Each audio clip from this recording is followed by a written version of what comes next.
G'day viewers, this is the Royal Colonial Boy and Lord Reagan, otherwise known as award-winning Sydney journalist Reagan John Murphy.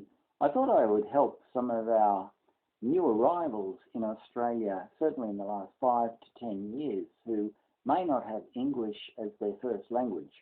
So I thought I would help them learn the national anthem simply by speaking the words slowly and enunciating each word as clearly as I can, so they can have some clarity with the actual words to our national anthem, Advance Australia Fair.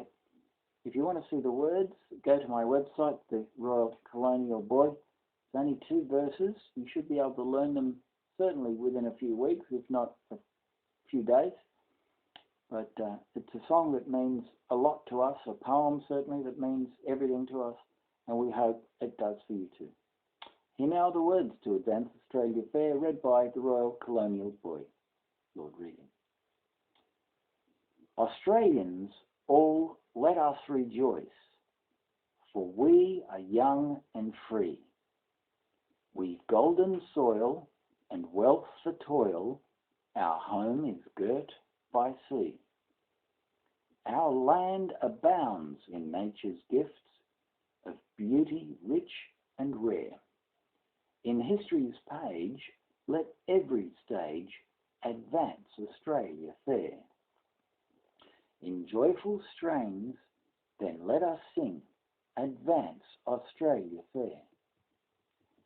Beneath our radiant Southern Cross, we'll toil with hearts and hands, to make this commonwealth of ours renowned of all the lands. For those who've come across the seas, we've boundless plains to share. With courage, let us all combine to advance Australia fair. In joyful strains, then let us sing, Advance Australia fair. Now, I think there's something in that for all of us, don't you? Especially the line, which is seldom read out. Incidentally, if you look at John Williamson's uploading of our national anthem, for some reason, the whole second verse is chopped out. He only uses the first stanza, which I think is reprehensible. It's only a short national anthem. Why not have the whole lot uploaded onto the lyrics website? But Human League does it. Human Nature, I should say. Human Nature does it. Our Aussies in Las Vegas, and full marks to them. But this line in particular, this grabbed me, and I'm sure you know which one I'm going to allude to. For those who've come across the seas.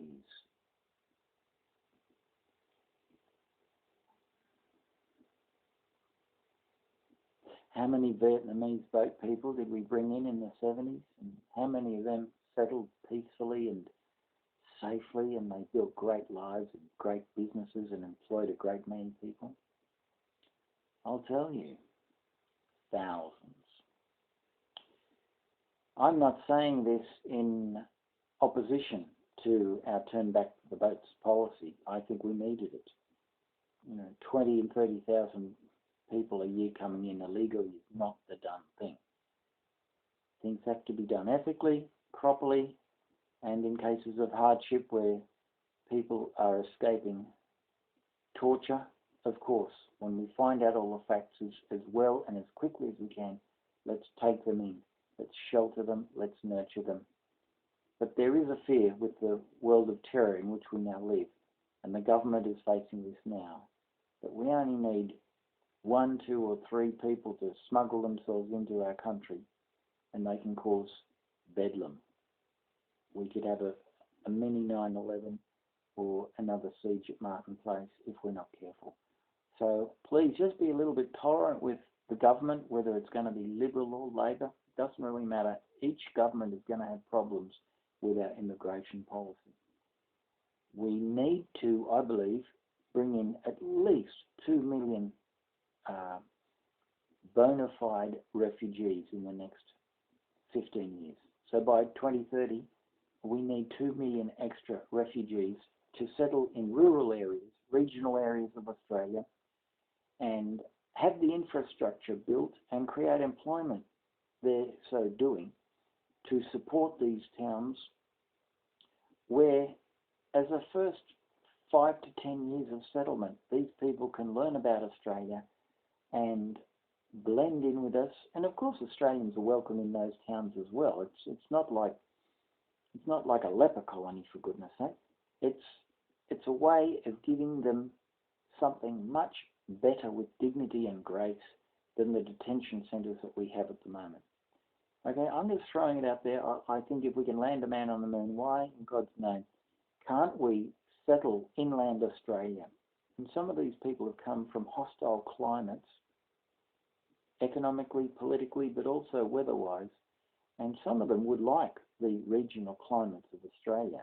Not all of them need to be in our cities. Our cities are not going to be able to cope with the population for very much longer, especially, with the roads being like what they are. Don't get me started on paying tolls for roads where you have the privilege of grinding to a halt every 5 yards. God, no wonder I got out of Sydney. But anyway, on a brighter note, we welcome all migrants, especially ones carrying passports and coming in through the front door. And for those of you who can't do that, who are fleeing a terrorist organisation, or you're in fear for your lives, and we find out proof that you're absolutely in dire straits, we will bend over backwards to help you. We are not a racist country. We're a very kind, compassionate, caring country.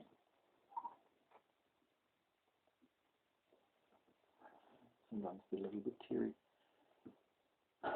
Anyway, this is the Royal Colonial Boy.com if you want the words to the national anthem, and just show to us if you've appreciated the goodwill we've extended to you in the hand of friendship in having you resettled here in these lands. All we ask in return is you try to blend in and be a good Australian, especially after citizenship. Don't break the law. Don't do the wrong thing by your neighbours.